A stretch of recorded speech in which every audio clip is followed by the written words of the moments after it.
जय हिंद साथियों, घटना चक्र के इस डिजिटल प्लेटफॉर्म पर मैं विपुल सिंह एक बार फिर आप सभी लोगों का स्वागत करता हूं। और आज हम फिर से जीएस पॉइंटर किताब के साइंस विषय से संबंधित अगले महत्वपूर्ण टॉपिक के साथ उपस्थित हुआ हूं। तो चलिए टॉपिक की शुरुआत करते हैं। टॉपिक का नाम है पाचन तंत्र। इसका पहला प्रश्न आप लोगों के सामने है। कड़वाहट के लिए मानव जीव का संवेदनशील क्षेत्र है। ठीक है, तो प्रश्न पूछ रहा है कि कड़वाहट के लिए मानव का जो जीव होता है वह सब संवेदनशील एरिया अर्थात जीव का कौन सा भाग कड़वाहट के लिए जिम्मेदार होता है। ऑप्शन इसमें उत्तर भी दिया गया है, पीछे का भाग। ठीक है, तो चलिए इससे संबंधित अन्य चीज़ों को अगर हम लोग देखें कि मानव का जो जीव होता है, जीव मानव का जीव ये दो कार्य करता है। अगर हम इसके कार्य की बात करें तो ये दो प्रकार का कार्य करता है। इसका जो पहला कार्य है ये भोजन के स्वाद को ग्रहण करता है। भोजन के स्वाद को ग्रहण करना, ठीक, भोजन के स्वाद को ग्रहण करना, ठीक। और दूसरा इसका कार्य क्या है? इसका दूसरा कार्य है भोजन से लार को अच्छी तरह से मिलाना, ठीक, अच्छी तरह से मिलाना। ये दो कार्य इसके हैं। दोनों कार्य को भी ध्यान रखिएगा। प्रश्न ये भी पूछा जा सकता है आपसे कि जिह्वा या जीभ का कार्य क्या है। तो इसका पहला कार्य है कि जो भोजन में निहित स्वाद होगा उस स्वाद को जिह्वा के द्वारा ही हम ग्रहण करते हैं। और दूसरा कार्य है कि जब हम भोजन को मुख में ग्रहण करते हैं तो लार होता है, इसमें मुख में लार को अच्छी तरह से भोजन में मिलाया जाता है और यह कार्य भी जिह्वा के द्वारा ही संपन्न होता है। अब यहाँ पर प्रश्न के अनुसार अगर हम देखें कि पूछ रहा है कि कड़वाहट के लिए मानव जीव का कौन सा क्षेत्र संवेदनशील होता है। ठीक, तो यहाँ पर ध्यान दीजिए कि मानव की जो जिह्वा होती है वो तीन भागों में बटी होती है।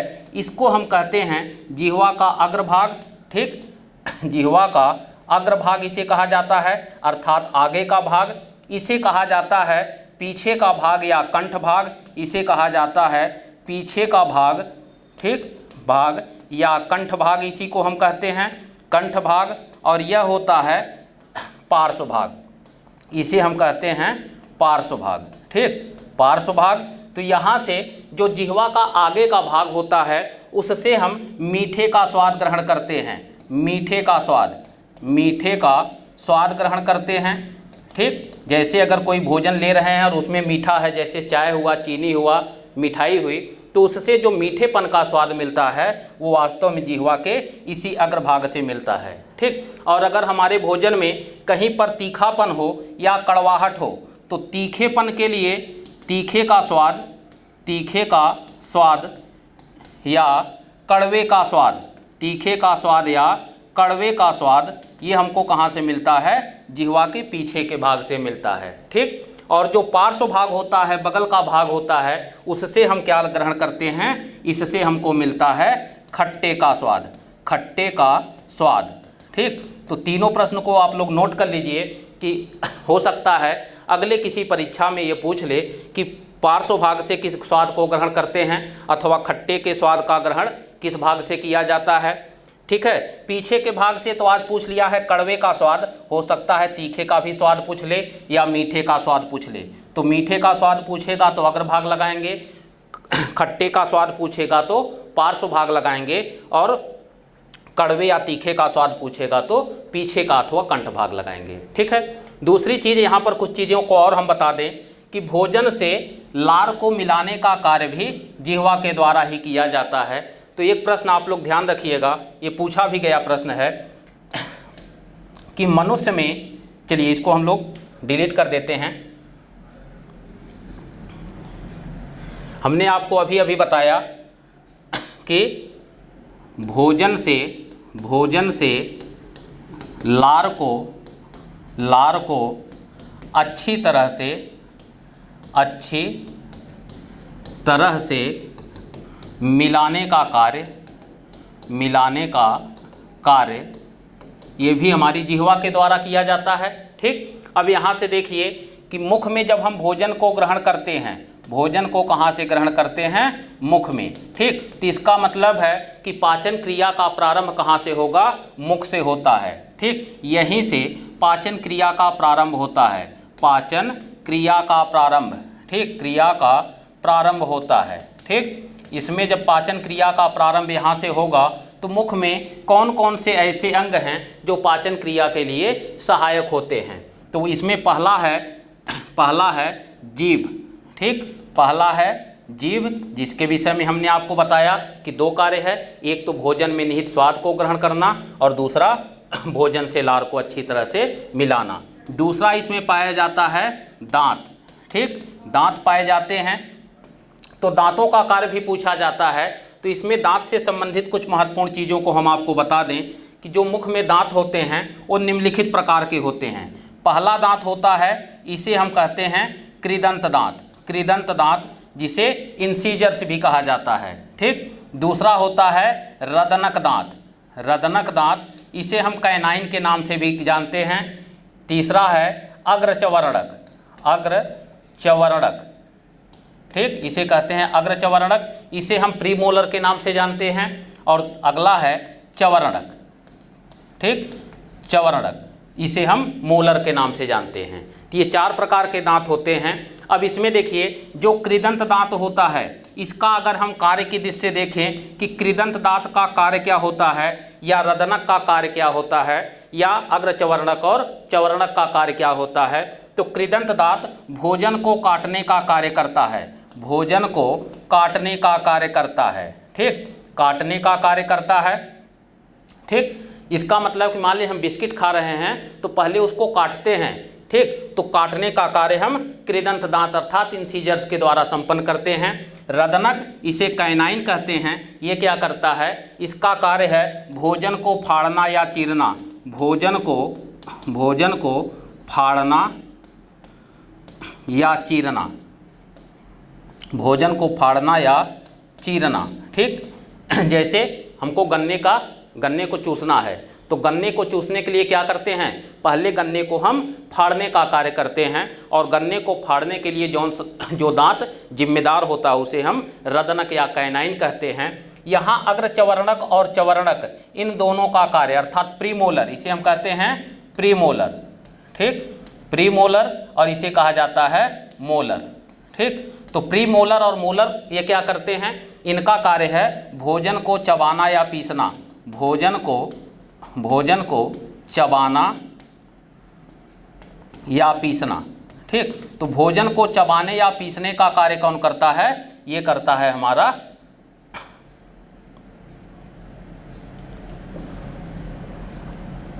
भोजन को चबाने या पीसने का कार्य कौन करता है?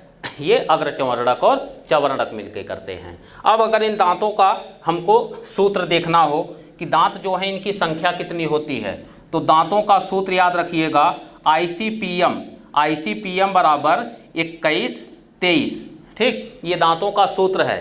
ठीक, अब इनकी संख्या ज्ञात करने के लिए हम इसमें 4 का गुणा कर देते हैं। 4 का गुणा क्यों करते हैं? क्योंकि जबड़े दो भागों में बटे हैं, ऊपरी जबड़ा और निचला जबड़ा, और इधर दायां भाग बायां भाग, तो इस प्रकार से 4 भाग हो जाते हैं। तो कृदंत दांत की संख्या कितनी हो जाएगी? तो कृदंत दांत की संख्या हो जाएगी 4 × 2। इसका मतलब है कृदंत दांत 8 होते हैं। रदनक की संख्या क्या होगी? 4 × 1। इसका मतलब रदनक दांत 4 होता है। अग्रचवर्णक की संख्या फिर कितनी हो जाएगी? अग्रचवर्णक की संख्या 4 दूनी 8 हो जाती है। ठीक, और इसके बाद चवर्णक की संख्या कितनी हो जाएगी? 4 तिहाई 12। ठीक, अग्रचवर्णक और चवर्णक की संख्या 12 हो जाएगी। इस प्रकार से अगर प्रश्न आपसे ये पूछ ले कि मनुष्य के शरीर में या जबड़े में, मनुष्य के जबड़े में सबसे कम दांत को किस प्रकार के होते हैं, तो रदनक दांत की संख्या ये सबसे कम होती है। ठीक, ये सबसे कम होती है, जबकि चवर्णक दांत की संख्या सर्वाधिक होती है। इसकी संख्या सर्वाधिक होगी, इसे भी आप लोग नोट कर लीजिएगा। ठीक, अब इनकी संख्या को अगर हम ऐड करें तो कितना हो जाएगा? 12 8 20 8 28 4 32। इस प्रकार से मनुष्य के जो मुख में दांत होते हैं, ये कुल दांत कितने हो जाते हैं? कुल दांत हो जाते हैं 32। कुल दांत 32। अब इन 32 दांतों में 20 दांत, 20 दांत ये 2 बार उगते हैं, 20 दांत 2 बार उगते हैं, ठीक। 20 दांत 2 बार उगते हैं। इन 20 दांतों को जो 2 बार उगते हैं उन्हें हम दूध का दांत कहते हैं, दूध का दांत, ठीक। तो या तो प्रश्न आपसे पूछा जाएगा कि ऐसे कितने दांत हैं जो 2 बार उगते हैं, उनकी संख्या आप लगाएंगे 20, या तो प्रश्न पूछ ले कि मनुष्य के जबड़े में दूध के दांतों की कुल संख्या कितनी होती है, तो इसका भी उत्तर होगा 20, ठीक है। चलिए आगे हम लोग बढ़ते हैं।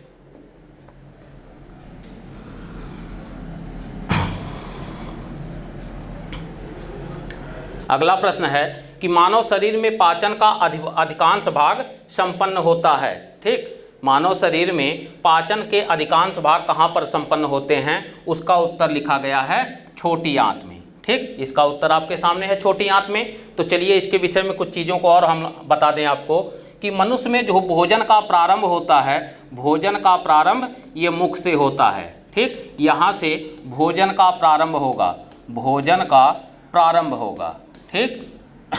सॉरी, पाचन का प्रारंभ लिखेंगे इसे।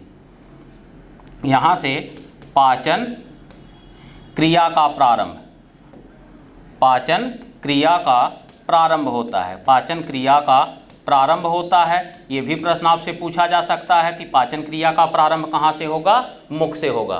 तो मुख में हमने आपको बताया है कि यहाँ पर जिह्वा होती है, दांत होते हैं और 3 जोड़ी लार ग्रंथियाँ होती हैं, ठीक। मुख में जब भोजन आंशिक रूप से पच जाता है तो वह भोजन ग्रास नली में पहुँचता है, इसे हम कहते हैं ग्रास नली, ठीक। ग्रास नली में पहुँचता है, इसे अंग्रेजी में क्या कहते हैं, इसे ईसोफेगस कहा जाता है, ECSHOPHAGUS, इसे कहा जाता है ईसोफेगस, ठीक। ईसोफेगस, ठीक है। तो ईसोफेगस जो होता है इसमें पाचन नहीं होता, इसमें किसी प्रकार का पाचन नहीं होता, बल्कि यह क्या करता है, आंशिक रूप से पचे भोजन को, आंशिक रूप से पचे हुए भोजन को, पचे हुए भोजन को आमाशय तक पहुंचाने का कार्य करता है, आमाशय तक पहुंचाने का कार्य, ठीक। आमाशय तक पहुंचाने का कार्य करता है, पहुंचाने का कार्य करता है, ठीक है। ये आमाशय तक इसको पहुंचा दिया, ठीक। अब देखिए कि जब भोजन ग्रास नली से आमाशय में आ जाता है तो आमाशय में भोजन का आंशिक पाचन होता है और आंशिक पाचन के पश्चात भोजन छोटी आंत में पहुंच जाता है। यह पहुंचता है छोटी आंत में, ठीक है, छोटी आंत में पहुंचता है। यहाँ पर पाचन क्रिया से संबंधित 2 भागों में बंट जाता है। इसका पहला भाग ग्रहणी या डाइडेनम कहलाता है और दूसरा भाग इलियम कहलाती है, इलियम, ठीक। अब यहाँ से भोजन छोटी आंत में इलियम तक पहुँचने के पश्चात यहाँ आकर पाचन की क्रिया पूर्ण हो जाती है, पाचन की क्रिया पूर्ण हो जाती है, ठीक। तो पाचन की क्रिया का पूर्ण होना यही माना जाता है कि अधिकांश भाग का पाचन कहाँ हुआ, तो छोटी आंत अथवा इलियम में हुआ, ठीक है। चलिए इसके संबंध में कुछ चीज़ों को और बता दें। मुख में तो हमने आपको बताया है। अब यहाँ पर ये ग्रास नली ये क्या करता है, यह भाग है जो अधिकांश आंशिक रूप से मुख में पचे हुए भोजन को केवल आमाशय तक पहुंचाने का एक माध्यम होता है। यहाँ पर पाचन की क्रिया नहीं होती, ठीक। आमाशय में जब भोजन पहुंचता है तो आमाशय में भोजन के पहुंचने के पश्चात सबसे पहले इसमें HCl आकर मिलता है, HCl अर्थात हाइड्रोक्लोरिक एसिड, ठीक। हाइड्रोक्लोरिक एसिड जब इसमें आकर मिलेगा तो इसका कार्य क्या है, इसका कार्य है टाइलिन के प्रभाव को निष्क्रिय करना, टाइलिन के प्रभाव को निष्क्रिय करना, ठीक। अब यह टाइलिन क्या है, टाइलिन हमारे निष्क्रिय करना। टाइलिन क्या होता है, टाइलिन लार में पाया जाने वाला एक एंजाइम है जिसके विषय में भी हम आप लोगों से चर्चा करते हैं। दूसरा इसका कार्य क्या है, दूसरा कार्य है कि भोजन के साथ मुख में मुख में या पेट में गए हुए जीवाणुओं को नष्ट करना, जीवाणु को नष्ट करना। ठीक, ये भी याद रखिएगा कि पेट में भोजन के साथ ग्रहण किए हुए जीवाणुओं को नष्ट करने का कार्य कौन करेगा, तो ये HCl करता है। और इसका तीसरा कार्य क्या है कि जब हम नॉनवेज भोजन ग्रहण करते हैं तो छोटी छोटी अस्थियों के टुकड़े भी भोजन के साथ पेट में चले जाते हैं। तो भोजन के साथ गए हुए, भोजन के साथ प्रवेशित अस्थियों के छोटे टुकड़े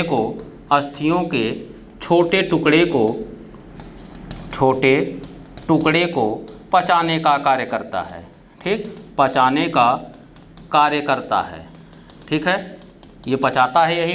अब यहाँ से जब HCl अपना इतना कार्य कर लेता है तो इसी अमाशय में, चलिए इसको हमने यहाँ से मिटा देते हैं, इसको नोट कर लीजिएगा आप लोग या स्क्रीनशॉट ले लीजिए जल्दी से। अब यहाँ से देखते हैं हम कि अमाशय में HCl के कार्य के पश्चात जब HCl अपनी क्रिया कर लेता है तो इसी अमाशय में हमारे यहाँ से जठर रस निकलता है। जठर रस अर्थात गैस्ट्रिक जूस, ये जठर रस निकलता है। ठीक है, तो जठर रस इसकी प्रकृति जो होती है ये अम्लीय होती है।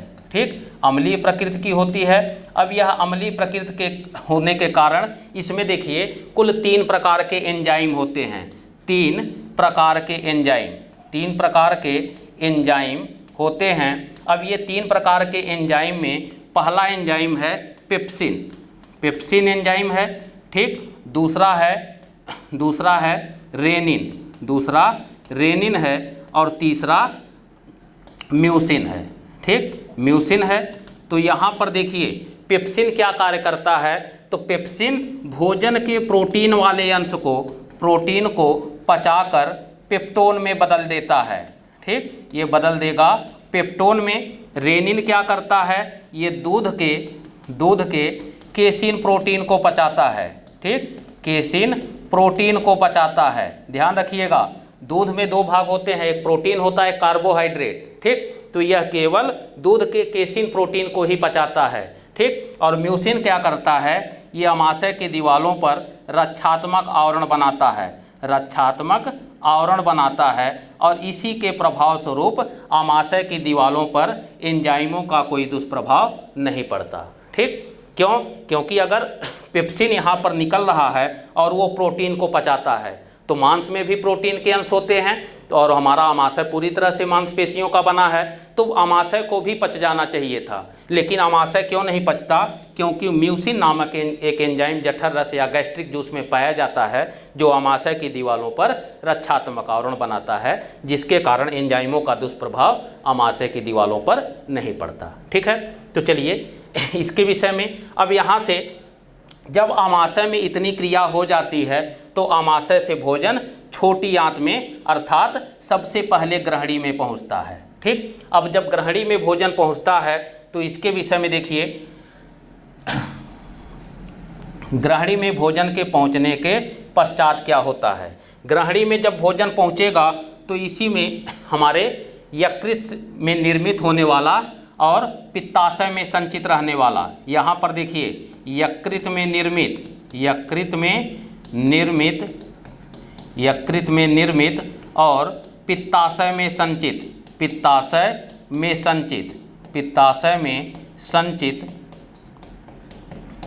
पित्त रस, बाइल जूस, पित्त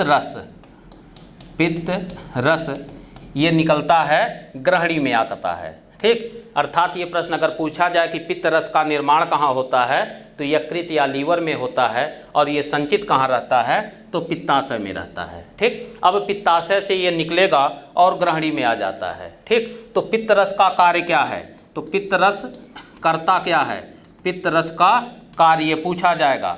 तो पित्त रस क्या करता है, ये वसा का इमल्सन करता है, वसा का इमल्सन की क्रिया करता है। ठीक, अब इमल्सन की क्रिया करने के पश्चात, ठीक, जब वसा का इमल्सन हो जाता है तो इसी ग्रहणी में अग्न्याशय ग्रंथि अर्थात पैंक्रियास से एक रस निकलता है, एक एंजाइम जिसे कहा जाता है अग्न्याशय रस। ठीक, अग्न्याशय रस कहा जाता है। ठीक, अब अग्न्याशय रस में इसमें भी 3 एंजाइम होते हैं। पहला होता है ट्रिप्सिन। ठीक, ट्रिप्सिन एंजाइम होता है। दूसरा एमाइलेज होता है, एमाइलेज होता है। और तीसरा लाइपेज होता है। ठीक, तीसरा है लाइपेज। ठीक है, तो ट्रिप्सिन ये भी प्रोटीन को पचाता है, ये भी प्रोटीन को पचाता है और ये प्रोटीन को पचाकर पॉलीपेप्टाइड और एमिनो अम्ल में बदल देता है। ठीक, एमाइलेज क्या करता है, ये स्टार्च अर्थात कार्बोहाइड्रेट के अंश को पचाता है और इसे पचाकर ग्लूकोज में बदल देता है, ग्लूकोज में बदल देता है। और लाइपेज क्या करता है, ये इमल्सीकृत वसाओं का पाचन करता है और वसा का पाचन करके ग्लिसरॉल और फैटी एसिड में बदल देता है, ग्लिसरॉल और फैटी एसिड वसी अम्ल में फैटी एसिड में बदल देता है। ठीक है, फैटी एसिड में बदल देता है। तो इसका मतलब है कि अगर प्रश्न आपसे पूछा जाए कि ग्रहणी में पाचक रस में कौन कौन से होते हैं, तो ट्रिप्सिन, एमाइलेज और लाइपेज होते हैं। और ये किसके अंश होते हैं, तो ये अग्न्याशय रस के अंश होते हैं। ठीक है, अब यहाँ पर ध्यान दीजिए, यहाँ पर हमने आपको अमाशय में बताया था कि अमाशय में केवल प्रोटीन का पाचन हुआ था। अगर हमने अमाशय की चर्चा करें तो अमाशय में केवल प्रोटीन ही पचा था, अर्थात या तो भोजन में उपस्थित जो प्रोटीन था वो पचा था या जो दूध में उपस्थित प्रोटीन था वो पचा था। ठीक है, हम देख रहे हैं कि ग्रहणी में सबसे पहले ग्रहणी में प्रोटीन का भी पाचन हुआ, स्टार्च का भी पाचन हुआ। यद्यपि स्टार्च हमारे टाइलिन के द्वारा मुख में भी पचाया जाता है, लेकिन ग्रहणी में सबसे पहले अर्थात छोटी आंत के ग्रहणी में ही सबसे पहले वसा का पाचन होता है। इस प्रकार से प्रोटीन, स्टार्च और वसा इन तीनों का पाचन करने के कारण ही अग्न्याशय रस को पूर्ण पाचक रस कहा जाता है, पूर्ण पाचक रस कहा जाता है। ठीक है, दूसरा प्रश्न ये भी ध्यान रखिएगा, अगर प्रश्न आपसे पूछ ले कि मानव शरीर के किस अंग में सबसे पहले वसा का पाचन होता है, तो वसा का पाचन कहाँ पर होगा, तो वसा का पाचन सबसे पहले ये ग्रहणी से अर्थात छोटी आंत से शुरू होती है। ठीक, वसा का पाचन छोटी आंत में अर्थात ग्रहणी में ही प्रारंभ होता है, उसके पहले अमाशय या मुख में वसा का पाचन नहीं होता। ठीक, दूसरी चीज़ यहाँ से अब ध्यान दीजिए कि जब वसा यहाँ से पच जाती है तो वसा का पाचन किस माध्यम में होगा, तो वसा का पाचन केवल क्षारीय माध्यम में होता है। इसे नोट कर लीजिए, केवल क्षारीय माध्यम में ही वसा का पाचन होता है।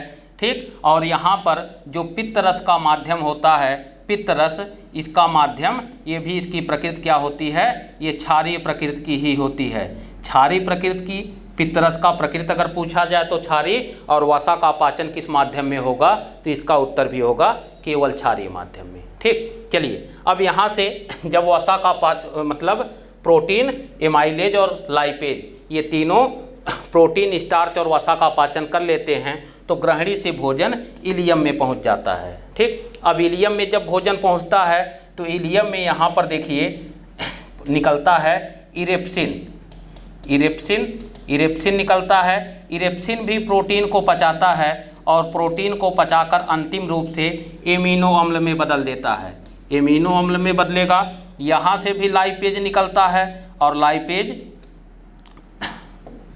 यहाँ से लाइपेज यहाँ भी निकलेगा और लाइपेज क्या करेगा, ये वसा को पचाकर फिर वही फैटी एसिड और ग्लिसरॉल में बदल देता है। और यहीं पर कुछ कार्बोहाइड्रेट के पचाने वाले छोटे छोटे एंजाइम पाए जाते हैं, जैसे इसमें होगा माल्टेस, लैक्टेस,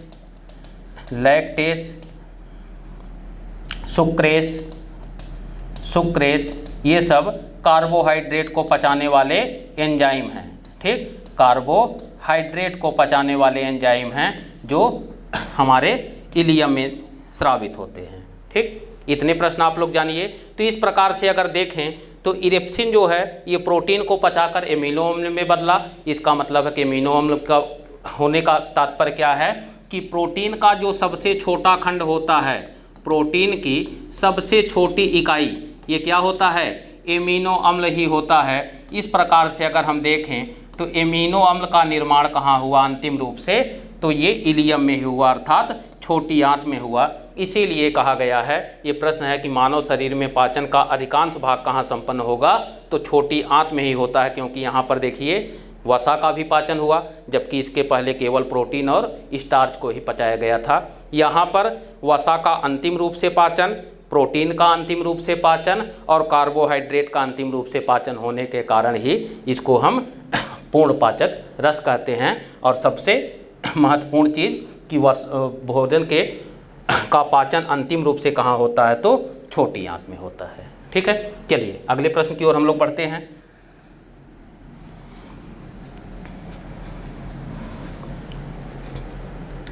अगला प्रश्न ये दे रहा है कि प्रोटीन, वसा और कार्बोहाइड्रेट में से मनुष्य की मुख गुहा में पाचन प्रारंभ होता है। ठीक है, तो यहाँ इसका उत्तर दे रहा है कार्बोहाइड्रेट का। ठीक, यहाँ इसका उत्तर कार्बोहाइड्रेट ही दिया गया है।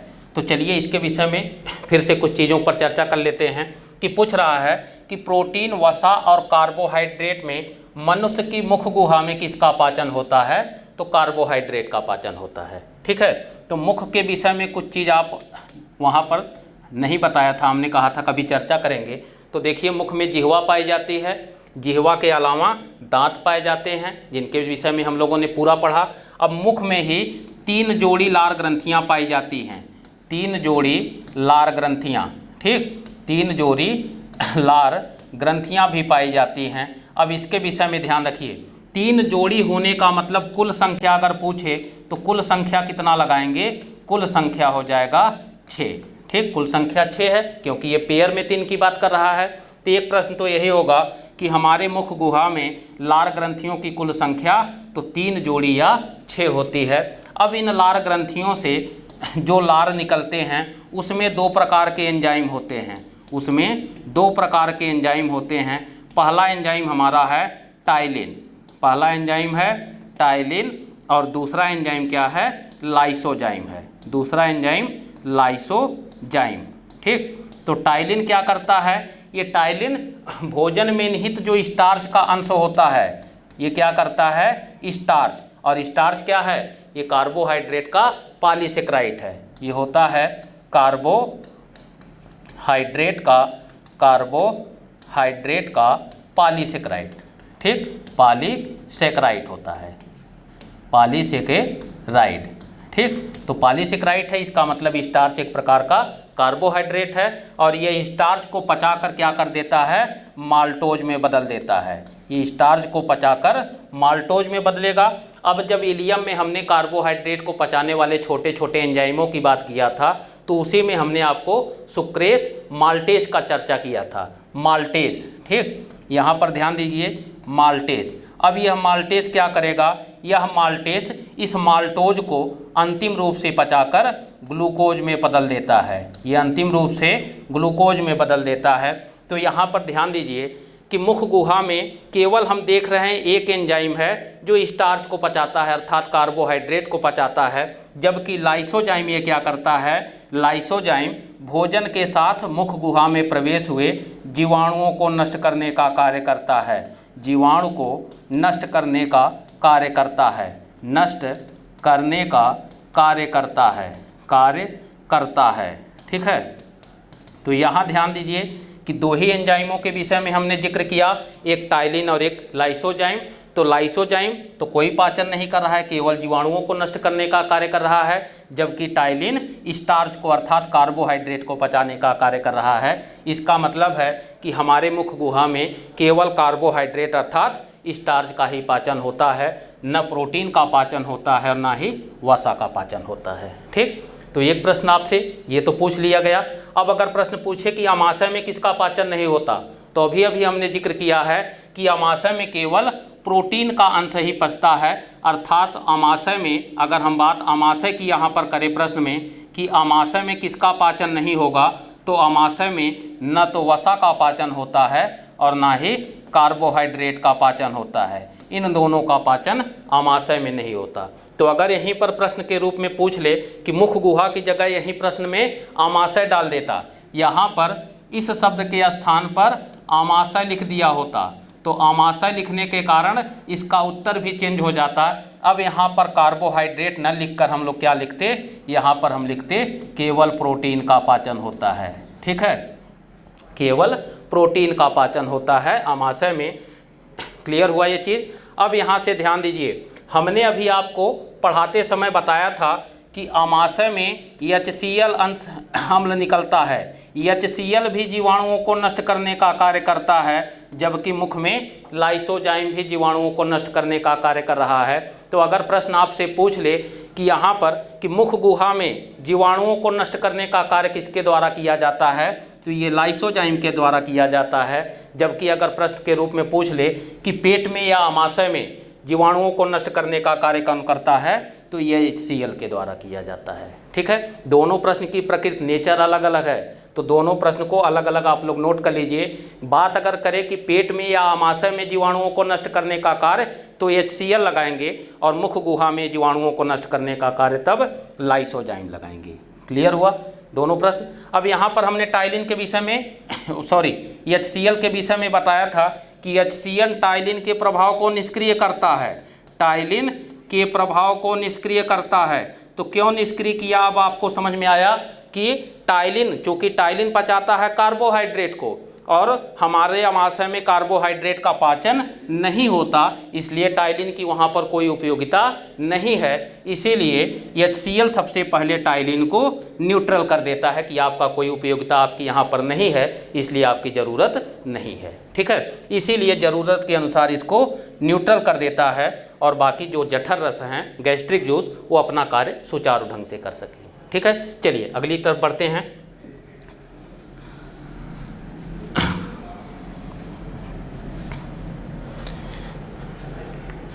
अगला प्रश्न है कि मानव शरीर में यकृत वसा के पाचन में महत्वपूर्ण भूमिका निभाता है। कथन कारण के प्रश्न है, ध्यान से देखिए।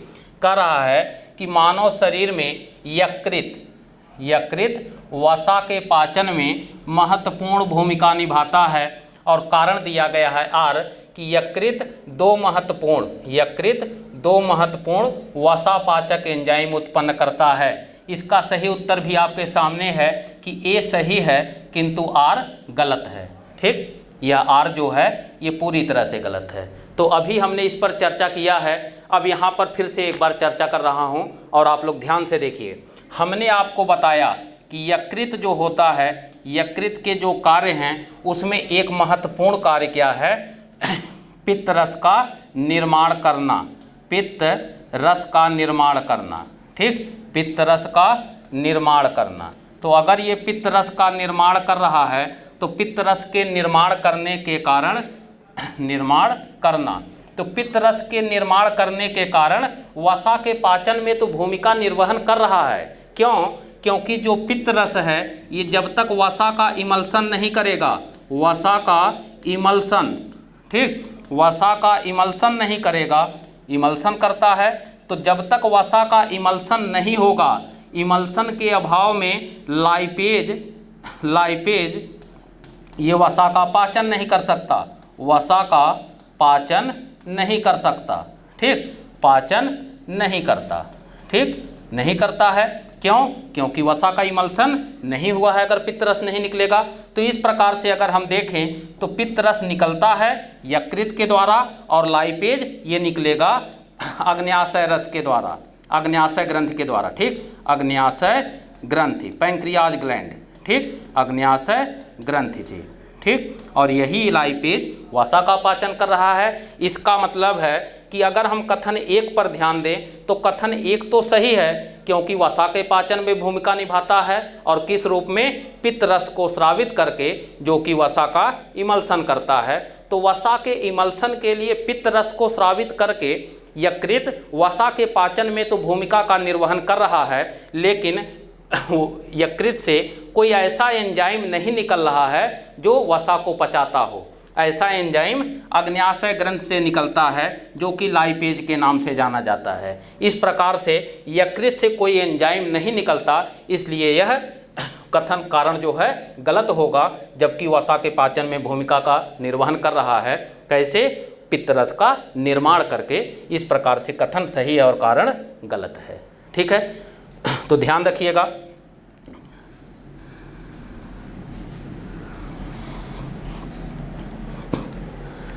अगला प्रश्न दिया गया है कि लाइपेज, यूरिया, श्लेष्मा एवं हाइड्रोक्लोरिक अम्ल में से जिसकी उत्पत्ति यकृत का कार्य है। ठीक है, यहाँ पर आंसर भी आपको दिया गया है यूरिया। ठीक है, अर्थात इन चारों में से यूरिया की उत्पत्ति यकृत से होता है। ठीक, अब यहाँ पर ध्यान दीजिए कि लाइपेज, ये हमने आपको बताया था कि लाइपेज ये कहाँ से निकलता है, अग्न्याशय ग्रंथ से निकलता है, अग्न्याशय ग्रंथ से निकलता है। ठीक, तो यहाँ से ये गलत कर देंगे आप, अग्न्याशय ग्रंथ से निकलता है लाइपेज।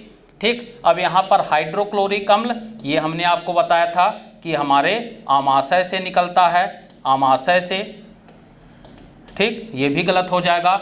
श्लेष्मा अर्थात म्यूकस, ठीक, ये भी म्यूसिन के द्वारा हमारे आमाशय से निकलेगा, ये भी आमाशय से निकलेगा। अभी हमने आपको चर्चा किया, तो बचा क्या है, यूरिया। ठीक है, तो यूरिया का निर्माण यकृत करता है। तो यकृत के कार्य के विषय में कुछ चीज़ हम आपको बता दें कि यकृत का कार्य क्या क्या है। आप महत्वपूर्ण कार्यों को नोट कर लीजिए जल्दी से। पहला कार्य है यूरिया का निर्माण करना, यूरिया का निर्माण करना, यूरिया का निर्माण करना, ये किसका कार्य है, तो यूरिया का निर्माण यकृत करता है। ठीक, अर्थात हमारे शरीर में जो नाइट्रोजनी पदार्थ के रूप में अमोनिया होता है, अमोनिया, ठीक, इसी अमोनिया को यकृत क्या करता है, यूरिया में कन्वर्ट कर देता है। इसी अमोनिया को वह यूरिया में कन्वर्ट कर देगा। ठीक, तो ये भी ध्यान रखिएगा। प्रश्न अगर इस रूप में पूछ ले कि यकृत यूरिया का निर्माण किसके द्वारा करेगा, तो अमोनिया को ही यूरिया में कन्वर्ट करके करता है। इसका दूसरा कार्य क्या है, इसका दूसरा कार्य है फाइब्रिनोजन, फाइब्रिनोजन। ठीक, और इसी के साथ प्रोथ्राम्बिन, प्रोथ्राम्बिन। ठीक, इसी के साथ एल्ब्यूमिन, एल्ब्यूमिन और ग्लोब्यूलिन, ग्लोब्यूलिन। ठीक, ग्लोब्यूलिन इन 4 प्रोटीनों का निर्माण करता है, 4 प्रोटीनों का निर्माण करेगा। ठीक, तो ये भी ध्यान दीजिएगा।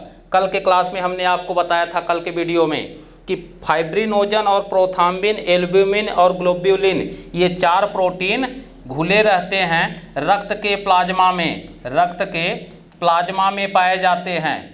प्लाज्मा में पाए जाने वाले प्रोटीन है, पाए जाते हैं। ठीक, तो पाया तो जाता है रक्त के प्लाज्मा में, लेकिन इन चारों का निर्माण कौन करेगा, तो इन चारों का निर्माण यकृत करता है। कल हमने आपको ये भी बताया था कि फाइब्रिनोजन और प्रोथ्राम्बिन ये दोनों रक्त का थक्का बनाने का कार्य करते हैं, रक्त का थक्का बनाने का कार्य करते हैं। और एल्ब्यूमिन और ग्लोब्यूलिन ये रक्त में जल की मात्रा को नियंत्रित करते हैं, जल की मात्रा को नियंत्रित करते हैं, मात्रा को नियंत्रित करने का कार्य करते हैं। ठीक है, तो कार्य पूछे तो कल के क्लास में हमने डिस्कस किया है इस पर। अब इसका अगला कार्य क्या है, यकृत के अगले कार्य को ध्यान से देखिए। यकृत के अगले कार्य को हम यहाँ पर लिख देते हैं, इसको मिटाकर, इसको मिटाकर यहाँ पर लिखते हैं। यकृत का जो अगला कार्य है, हिपैरिन का निर्माण करता है, हिपैरिन का निर्माण करता है, हिपैरिन का निर्माण। ठीक, तो हिपैरिन का निर्माण तो ये भी कौन करेगा, यकृत के द्वारा किया जाता है। और हिपैरिन क्या है, ये हिपैरिन एक प्रकार का एंटी प्रोथ्राम्बिन होता है, एंटी प्रोथ्राम्बिन होता है। ठीक, एंटी प्रोथ्राम्बिन। ठीक, इसे भी नोट कर लीजिए कि एंटी प्रोथ्राम्बिन या एंटी फाइब्रिनोजन कहा जाता है। तो इसका कार्य क्या है, हिपैरिन क्या करता है, ये रक्तवाहिका में रक्त को जमने से रोकता है, रक्त को जमने से रोकता है, जमने से रोकता है। ठीक, जमने से रोकता है। जैसे हमने आपको बताया कि प्लाज्मा में फाइब्रिनोजन और प्रोथ्राम्बिन है, और जैसे ही हमको ब्लीडिंग होने लगती है, चोट लगता है, एक्सीडेंट होता है और ब्लीडिंग होने लगती है, तो हवा के संपर्क में आते ही फाइब्रिनोजन और प्रोथ्राम्बिन ये क्रमशः थ्राम्बिन और फाइब्रिन में बदल जाते हैं, जिसके कारण रक्त का थक्का बन जाता है। तो अगर यह प्लाज्मा में पहले से ही घुलनशील है, इसका मतलब है कि हमारी वाहिकाओं में अर्थात धमनी और शिरा में भी पाया जाता होगा। तो धमनी और शिरा में रक्त क्यों नहीं क्लॉट कर रहा है, तो तो ब्लड इसीलिए नहीं क्लॉट कर रहा है कि एंटीप्रोथ्रोम्बिन के रूप में यकृत हिपैरिन का भी निर्माण कर देता है और इसी हिपैरिन की उपस्थिति के कारण रक्त वाहिकाओं में रक्त नहीं जमता। ठीक है। तीसरा इसका अगला कार्य चौथा देखें तो चौथा महत्वपूर्ण कार्य क्या है, विटामिन ए का संश्लेषण करना। विटामिन ए का संश्लेषण करना, विटामिन ए का संश्लेषण करना और इसी के साथ साथ विटामिन ए, विटामिन सी और विटामिन डी, इन तीनों को संचित रखना, इन तीनों को संचित करना। ठीक, इसका भी कार्य यही करता है यकृत। तो अगर प्रश्न पूछ ले कि मानव शरीर की यकृत में संश्लेषित होने वाला विटामिन कौन सा है, तो ए है। और एक बार प्रश्न ये भी पूछा गया है आपसे कि यकृत में कौन सा विटामिन संचित रहता है, तो वहाँ ऑप्शन ए दिया गया था। हो सकता है प्रश्न में ए के अलावा सी और डी भी दे देता तो भी उत्तर सही होता। या प्रश्न अगर पूछ ले कि यकृत में संचित रहने वाले विटामिन कौन कौन से हैं, तो ए भी है, सी भी है और डी भी है। ठीक, लेकिन संश्लेषित होने वाला विटामिन केवल ए है, अर्थात केवल ए का निर्माण करता है, बाकी को संचित रखता है। ठीक, अगला इसका कार्य क्या है, इसका जो नेक्स्ट कार्य है यकृत का, ये क्या करता है कि हमने आपको अभी इसमें नहीं डिस्कस किया है, बता दें हल्का सा आपको कि इंसुलिन नामक एक एंजाइम हार्मोन पाया जाता है, इंसुलिन हार्मोन। ये इंसुलिन हार्मोन ये अग्न्याशय ग्रंथि के लैंगरहैंस की दीपिका, अग्न्याशय ग्रंथि के लैंगरहैंस की द्वीपिका, लैंगरहैंस की द्वीपिका, लैंगरहैंस की द्वीपिका, लैंगरहैंस की द्वीपिका, आइलैंड ऑफ लैंगरहैंस। ठीक है, तो लैंगरहैंस की द्वीपिका से एक हार्मोन निकलता है जिसे हम कहते हैं इंसुलिन हार्मोन। ठीक है, तो इंसुलिन हार्मोन के अलावा यहाँ से ग्लूकागॉन भी निकलता है। तो इंसुलिन हार्मोन क्या करता है, ये रक्त में उपस्थित अतिरिक्त शर्करा को, जो हमारे रक्त में अतिरिक्त शर्करा की मात्रा, ग्लूकोज की मात्रा पहुंच जाती है, उस अतिरिक्त शर्करा को ये बदल देता है ग्लाइकोजन में, ये बदलेगा ग्लाइकोजन में, और यह ग्लाइकोजन यकृत में जाकर संचित रहता है, यकृत में संचित रहता है। ठीक, तो अगर प्रश्न पूछ ले कि मानव शरीर के किस अंग में ग्लाइकोजन संचित रहता है, तो उसका उत्तर होगा यकृत या लीवर में संचित रहता है। और अगर प्रश्न में आपसे पूछ ले कि मानव शरीर के किस अंग से इंसुलिन नामक हार्मोन निकलता है, तो अग्न्याशय ग्रंथि के लैंगरहैंस की द्वीपिका के बीटा कोशिका से। ठीक, बीटा कोशिका से निकलती है। अगला प्रश्न अगर आपसे पूछे कि ग्लाइकोजन अर्थात अतिरिक्त शर्करा या ग्लूकोज को ग्लाइकोजन में कौन कन्वर्ट करता है, तो अतिरिक्त शर्करा या ग्लूकोज को ग्लाइकोजन में कन्वर्ट करने का कार्य इंसुलिन के द्वारा किया जाता है। कन्वर्ट इंसुलिन करता है, लेकिन भंडारित कहाँ रहेगा, तो संचित यह यकृत में रहता है। तो यकृत के इतने कार्य हैं जिसे आप लोग नोट डाउन कर लीजिएगा। ठीक है, चलिए अगले प्रश्न की ओर हम लोग बढ़ते हैं। अगला प्रश्न ये दिया गया है आपके सामने कि लिपिड्स का पाचन निम्नलिखित में से कुछ की उपस्थिति में होता है। ठीक है, अब यहाँ पर ध्यान दीजिए, लिपिड्स का मतलब वसा से होता है, वसा को हम लिपिड भी कहते हैं। तो चलिए इतने देर के डिस्कशन के बाद अब आप लोग खुद से बताइए कि इसका उत्तर तो हालांकि यहाँ पर दिया गया है 1 और 2 सही है। तो यहाँ पर देखिए कह रहा है कि लिपिड का पाचन निम्नलिखित में से कुछ की उपस्थिति में होता है। तो पहला क्यों सही है, पित्त अम्ल। ठीक, तो पित्त रस क्या करता है, ये वसा का इमल्सन करता है, वसा का इमल्सन करता है। ठीक, और जब तक वसा का इमल्सन नहीं होगा तब तक लाइपेज वसा का पाचन नहीं करता। इसका मतलब है कि लाइपेज क्या करेगा, लाइपेज ये वसा का पाचन करता है, वसा का पाचन करता है। ठीक, तो इस प्रकार से देखिए वसा के इमल्सन करने के क्रम में पित्तरस की आवश्यकता होगी और उसको पचाने के क्रम में ये लाइपेज की आवश्यकता होगी। इस तरह से 1 और 2 दोनों सही हैं। तीसरा पेप्सिन के विषय में हमने आपको बताया कि ये अमाशय से निकलता है। पेप्सिन अमाशय से निकलने वाला एक एंजाइम है जो कि जठर रस का भाग है। ठीक है, गैस्ट्रिक जूस। ठीक है, तो ये जठर रस का भाग है। ठीक, और जठर रस अमाशय से निकलता है और इसका कार्य क्या है, ये प्रोटीन को पचाने का कार्य करता है। ठीक, प्रोटीन को पचाता है और प्रोटीन को पचाकर पेप्टोन में कन्वर्ट कर देता है। ठीक, क्लियर हुआ? तो इस प्रकार से 1 और 2 इसका उत्तर सही होगा, जिसके विषय में हम लोग अभी जस्ट 2 मिनट पहले ही चर्चा किए थे। तो चलिए आज के वीडियो में इतना ही। इसका जो शेष भाग है अगले क्लास में आपको बताया जाएगा। तो इस प्रकार से आप लोगों को कुछ महत्वपूर्ण बिंदुओं के चर्चा करने के साथ साथ उससे संबंधित अन्य महत्वपूर्ण परीक्षा उपयोगी तथ्यों को भी बताया गया है। वीडियो अच्छा लगा हो तो लाइक करिएगा, शेयर करिएगा और हमारी चैनल को सब्सक्राइब करना मत भूलिएगा। ठीक है, तो घटना चक्र परिवार के साथ जुड़े रहने के लिए धन्यवाद। मिलते हैं अगले वीडियो में, तब तक के लिए नमस्कार।